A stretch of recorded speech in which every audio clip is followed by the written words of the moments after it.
Okay, I want to talk about the importance of eating meals in recovery. And this is kind of like a little bit of a nuanced topic because we talk a ton about eating totally unrestrictedly and eating anything and everything whenever you want. And 100% I still agree with that. And I'm not like, hopefully you don't feel like my message is conflicting with that at all. It's not. But what I'm saying is it's very important in recovery to do all of those things, but to be be really, really diligent about getting breakfast, lunch, and dinner in. Because what I see sometimes is people are eating what they feel like is so much food. But then when I actually ask them specific questions, it's like, well, where's lunch? Are you eating lunch? What about dinner? It's like, no, but like I was just snacking like all day long. I was eating so much. And it's like, sometimes people with eating disorders, and I am guilty of this myself for sure, I used to do this, I would kind of embellish or kind of in my head felt like I was eating a ton. But then in hindsight, looking back now, like what a normal amount of food is, thinking I was eating so much food, really actually wasn't that much. And so what I had to do in my recovery was I had to force myself to eat breakfast, lunch, and dinner, and all the food in between there unrestrictedly as well. Because if I didn't do that, what would happen is I'd find myself kind of constantly grazing and picking, but never letting myself get like a huge plate of food at once and just eating until I was totally full and satisfied. Satisfied actually was something that was hard for me to even feel at the beginning of recovery. So maybe just full. I just kept eating until I was stuffed. And then I would be like, oh no, this is what my eating disorder would tell me. Oh no, you just ate all that food. See, now you don't have the pleasure or the luxury of grazing and feeling comfortable and good all day long. Why did you do that?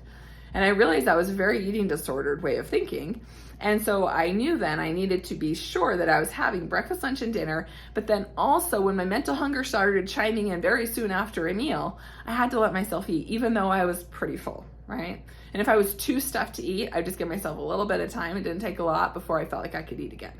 Wasn't necessarily physically hungry by any means, but I felt like I could get food in, and I knew I had to then challenge that mental hunger and honor it and eat. And so when you're in recovery, especially if you have a history of kind of having like these reoccurring binge episodes that happen like the same time every day. For some people, that's in the morning. For some people, it's in the afternoon. For some people, and most people, it's in the evening.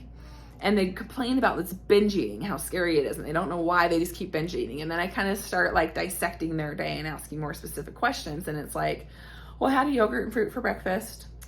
And, like I picked at stuff and grazed, and I had snack and this and that. And because it's 20 different things, they think it's so much food, and really it actually wasn't a lot of any of it. And then, for lunch, they had a little sandwich, and then they ate all these food, so much food in the afternoon. And then night comes and they just can't stop eating. And it's like, guys, the reason that's happening is because you're not getting enough food in. But if you were to sit down and have a big, huge breakfast of champions, and a big, huge lunch, and a big, huge dinner, and all these like really satisfying large snacks in between those meals, for a while you would still sit down at night and want to binge, and that's completely fair and to be expected. But I'm yet to work with a client who does this, and over time that binge doesn't go away. But what I do see a lot is people will start out doing it, the binge doesn't go away, they get scared, and then they pull back their breakfast and lunch.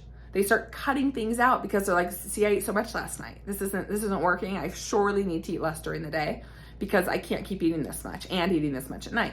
So they're looking and trying to resolve the wrong problem. The problem isn't that you're eating too much at night. The problem is you're not eating enough during the day. Okay? So don't fool yourself into thinking you're eating so much food when you're not. And even if you are eating so much food and you're still binging at night, stay the course. Be consistent. Be steady in that.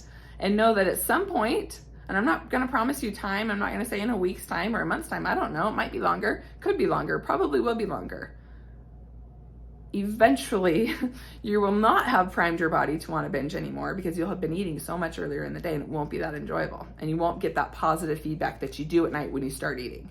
And that's kind of the shift that I experienced was once I got really good at having breakfast, lunch, and dinner, and I continued to let the binges happen, and I'd wake up full from the binge, and I'd still force myself to have a huge breakfast.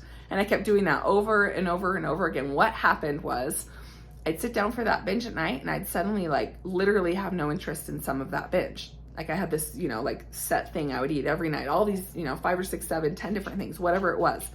And it was like I'd get through 5 or 6 of them and be like, I'm literally done. Like, I actually don't want any more food. I'm done. And I'd be like, what? This is crazy. Oh my gosh. Like, huh? And I kind of challenge it and I'd have more. Like, I literally don't. Like, I'm repulsed by food right now. I don't want any more. And I'd wake up and I'd have this huge breakfast, big lunch, all these snacks, dinner, and then the binge. And over time, that binge just kind of kept getting smaller and smaller naturally. Not because I was forcing it, not because I thought it needed to, because I was eating a lot during the day. It just did. It just naturally did. I started losing interest in wanting to eat late at night. In fact, what I love doing is going upstairs and just getting my pajamas on and like chilling in bed and watching a show with my husband. And I still do that to this day. I love that I don't have to eat all night long anymore because I enjoy eating during the day. It's a pleasurable thing. I eat what I want. I get full and satisfied. I go upstairs and I get to relax and watch a show. And sometimes we'll pull out treats or chocolate, whatever it is in the evening that we want to snack on. But there's no like drive and pull and like addiction to the kitchen at night. That's gone. That is gone. And it's because I fuel myself properly during the day. And so hopefully I've made myself clear with this.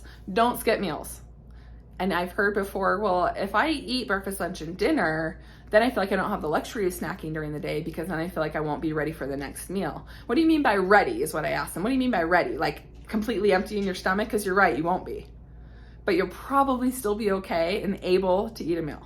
And so you've got to kind of rewire that as well, thinking that you can only eat meals when you're ravenous. You can only eat meals when you're starving. You can only eat meals when you haven't eaten for X amount of hours. You can only eat big meals when you feel nothing in your stomach. You can only eat big meals when you're shaking and you're ready to pass out. Actually, you could just eat big meals even after you just had a really big snack 20 minutes prior. Okay, so these are all things that when you have an eating disorder are big, huge barriers to overcoming these binges, right? To being able to feel a little bit more comfortable and normal around food. But that's not going away if you're still restricting. And it's not going away if you're telling yourself how much food you're eating when actually you're not. So that's my message to you today. I hope you take this advice. This is one of the most important things I had to do in recovery. The hardest thing because it meant more food, right? I had an allotted amount in a 24-hour period and I had to break past that big time to be able to do what I'm asking you to do. But that's the only way I was able to get through recovery. And that's the only way I got to a point where I am now where I don't have a draw or a need to be in the kitchen all night long anymore. I really, really don't. I know if I started skipping meals and skimping during the day, I would be right back in the kitchen though. Okay, so it's a really important thing that you learn this skill now. And then you continue to properly nourish yourself and feed yourself really good, satiating, palatable foods during the day. No more saving up. Okay? And if you're in recovery and you eat all those really savory, yummy, rich foods earlier in the day and then you want to eat them again at night, do it. 100% you have permission to do that. So this isn't a one or the other thing. This is all the time, whenever you want to. And then, like I said, over time, naturally, that binge will come down. All right, have a good day.